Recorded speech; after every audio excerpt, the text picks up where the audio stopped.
Tərkibindəki fol turşusu infarktın qarşısını alır, təzyiqi olanlar üçün faydalıdır. Beyinə gedən qanın miqdarını artırır, beynin qidalanmasını yaxşılaşdırır. Öskürəkdən əziyyət çəkənlər üçün də faydalıdır. Qadınlarda adət düzənsizliyini normallaşdırır, qanı duruldur və orqanların qidalanmasını yaxşılaşdırır. Tərkibindəki bol beta-karotin həm xərçəngdən qoruyur, həm də xərçəngin müalicəsində çox faydalıdır. Qadınlarda yumurtalanmanı çoxaldır. Folikul partlamasından əziyyət çəkən xanımlar üçün əla şəfavericidir. Bol yeyənlərdə dəri xəstəlikləri, dəmirol, ekzema xəstəliyi olmaz. Saç tökülməsinin qarşısını alır, hətta saçların gür və qalın çıxmasına vəsilə olur. Söhbət bu videonun ərsəyə gəlməsinə səbəb olan yemişin faydalarının bir qismidir.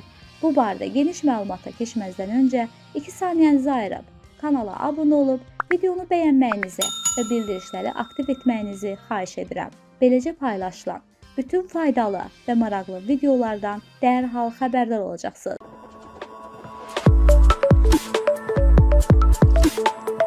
Tərkibi 95% sudan ibarətdir. Yod, xrom mineralları, A və C vitamini ilə zəngindir. 1. Yemişdəki yüksək karotenoid tərkibi xərçəngin qarşısını alır, xüsusən ağciyər xərçəngi riskini azaldır. Bu meyvənin müntəzəm istehlakı vücudunuzu işğal edən xərçəng hüceyrələrinin qarşısını almaq gücünə malikdir. 2. Yemişdəki adenozin adlı antikoagulyant insult və ya ürək xəstəliyinə səbəb olan qan laxtalanmasını dayandıra bilər. Yemiş bədəndəki qanı düzləşdirir, ürək xəstəliyi riskini azaldır. Ayrıca, tərkibindəki suyun yüksək olması ürək yanmasını yüngülləşdirməyə kömək edən sakitləşdirici təsir göstərir. 3. Yemiş və xüsusilə yemişin şirəsi əla sidik boğucu effektə malikdir. Bu xüsusiyyət onu böyrəklə, sidik kisəsi və bütövlükdə sidik ifrazatı sistemi üçün çox faydalıdır. Yemişin əla diuretik xüsusiyyətləri böyrək xəstəliklərinin müalicəsində faydalıdır. Yemiş və limonun birləşməsi podaq xəstəliyini sağaldır. Beləliklə, hər gün səhər yemişin müntəzəm istehlak edilməsi böyrək sağlamlığını qorumağa kömək edir. 4. Həzm probleminiz varsa, hamar və asan bağırsaq hərəkətini asanlaşdırmaq üçün yemiş yeməyə cəhd edə bilərsiniz. Yemişdə suyun yüksək olması həzm prosesini başlatmaq, xüsusən mədədə həzmə çətinlik yaradan turşuluğu aradan qaldırmaq üçün faydalıdır. 5. B vitamini bədənimiz tərəfindən şəkər və karbohidratlar emal etmək üçün tələb olunur. Beləliklə, yemiş istehlakı əhəmiyyətli bir enerji ilə təmin edə bilir. 6. Yemiş arıqlamaq üçün ideal seçimdir. Yemiş, natrium və kalori, həmçinin yağ və xolesteroldan azaddır. Təbii şirinlik,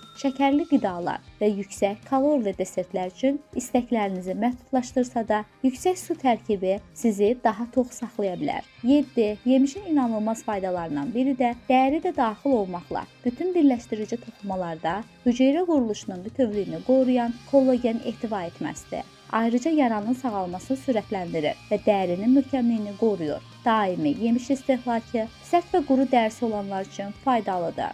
8. Yemiş A, B, C vitaminləri sayəsində dərinizi tonlandırır və yaşlanmanı ləngidir.